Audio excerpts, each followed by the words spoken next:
এইটা তো মানে রেকর্ড করেছে, প্রচুর ভালো হচ্ছে প্রচুর। আর ওই ঝাড়তে ঝাড়তে আমার শরীরে অ্যাক্সিডেন্ট হয়ে যাচ্ছে, তাই বাইরে থেকে আমি আর ওইটা ঝাড়তে পারবো না।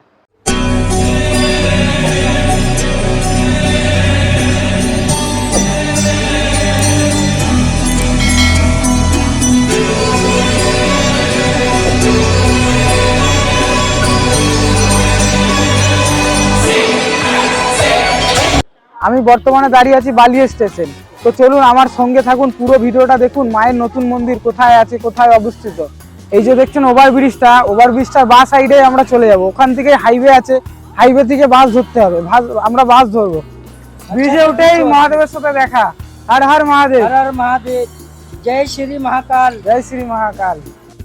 ভোলে বাবার সাথে দেখা করে চলে যাচ্ছি 5 নম্বর প্ল্যাটফর্মের দিকে। ঠিক এই প্ল্যাটফর্ম থেকে সোজা পথে চলে যাবেন ওভারব্রিজের দিকে। বাঁ দিকের সিঁড়ি দিয়ে উঠে যাবেন উপরের দিকে, যেভাবে আমি যাচ্ছি।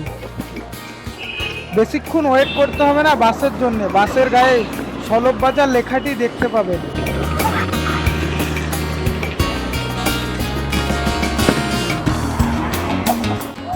এখান থেকে আমরা সলভ বাজারে বাস ধরবো, আর ওখানেই মায়ের নতুন মন্দির।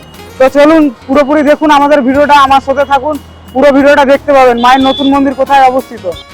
এই মুহূর্তে আমি দাঁড়িয়ে আছি সলভ বাজার মোড়ে, আর আমরা এখান থেকে টোটো ধরবো দাসী মনসা তলার। এপারে দেখতে পাচ্ছেন পঞ্চানন্দ মিষ্টির দোকান। মিষ্টির দোকানের অপোজিট সাইডেই টোটো গাড়ি থাকবে। দাসী মনসা তলার টোটো পেয়ে গেছি, টোটোকে চেপে বললাম। তিনি রুগীকে ঝাড়তেও জানেন, আরো অনেক কিছু তথ্য পেয়েছি ওনার কাছে।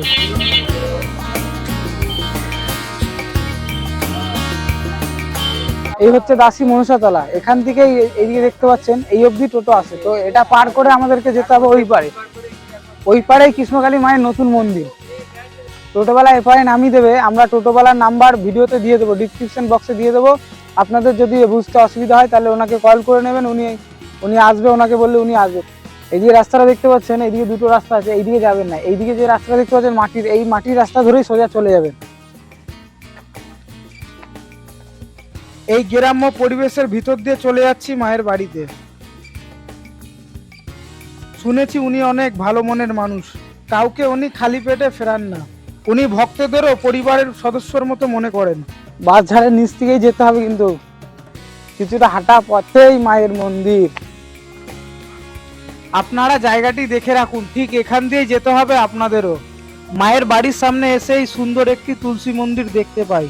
সাধারণত এই ঘরেই কৃষ্ণকালী মা বাস করছেন, আপনারাও দেখতে পাচ্ছেন। এইভাবে খুব সহজেই আপনারাও চলে আসতে পারবেন মায়ের বাড়িতে। এই জোছনা মায়ের সাথে কথা বলে মনে একটা আলাদাই শান্তি পাবেন। শুনুন মায়ের মুখে কৃষ্ণকালী মায়ের রহস্য ভরা অলৌকিক ঘটনা, একেবারে গায়ে কাটা দেওয়ার মতো। চমকে উঠবেন আপনিও পুরো ঘটনা শোনার পর। প্রথমেই বলে রাখি 7ই ডিসেম্বর থেকে শুরু হয়েছিল এই রহস্যময় ঘটনা। কৃষ্ণকালী মাও যেন ওনার হাতেই সেবা পেতে চান, তাই মঙ্গলা মা সবসময় বলেন মাতেই শুরু মাতেই শেষ। মায়ের ইচ্ছে ছাড়া কিছুই ঘটে না। তো চলুন সেই মায়ের সাথে কথা বলবো। একটা ঝাড়তে জানি, ওটা আমি অনেক দিন থেকে, আজ 30-35 বছর আমি ঝাড়ছি। তো সেইটা হচ্ছে আমার একটু হাওয়া বাতাস লাগে, কি ঘুম পাই, কি শরীর অসুস্থ লাগে, কি জ্বর ছাড়ে না, এইটাতে জানতে হয় যে হাওয়া বাতাস লেগেছে। বুঝতে পারি আমি দেখে। তারপরে সবসময় ঝিমিয়ে থাকবে, চোখ মুখ যেন মনে হচ্ছে এরকম শুয়ে পড়ি, চোখ মুখ এরকম হয়ে যায়, ভালো লাগে না, কোনো কাজ করতে মন চায় না। তখন তাকে আমি ঝেড়ে দিই। তবে ঝাড়াটা হচ্ছে যে বাড়িতে, এখন তো আমি ইউটিউবে ছেড়েছিলাম যে বাইরে থেকেও আমি ঝাড়তাম, কিন্তু তার জন্য আমার কিন্তু শরীর খারাপ হয়ে যাচ্ছে। তাই তো সেইটা আমি পেঁয়াজ, রসুন আর লঙ্কা, 7খানা শুকনো লঙ্কা, আর লঙ্কার যেন ডান্ডি থাকে, ভাঙা লঙ্কা চলবে না, আর সর্ষে, আর তোমার নুন, 5টা জিনিস আবার বলে দিচ্ছি। পেঁয়াজ, রসুন, শুকনো লঙ্কা, নুন, সর্ষে যে কোনো সর্ষে হলে হবে। তো সেইগুলো আমাকে দিলে আমি ওইটা ঝাড়লে মানে কোনো টাইম লাগে না, যতক্ষণ ঝাড়তে টাইম ততক্ষণের মধ্যে ভালো হয়ে যায়। এইটা তো মানে রেকর্ড করেছে, প্রচুর ভালো হচ্ছে প্রচুর। আর ওই ঝাড়তে ঝাড়তে আমার শরীরে অ্যাক্সিডেন্ট হয়ে যাচ্ছে, তাই বাইরে থেকে আমি আর ওইটা ঝাড়তে পারবো না। এইটা আমাকে বলবেন না যে আপনি দূর থেকে আমি পয়সা দিচ্ছি ঝেড়ে দিন। দেখুন পয়সাটা বড় কথা নয়, লাখ টাকা নিয়েও আমি যদি অসুস্থ হয়ে যাই, তো ডাক্তারের ব্যাপার তো জানেন।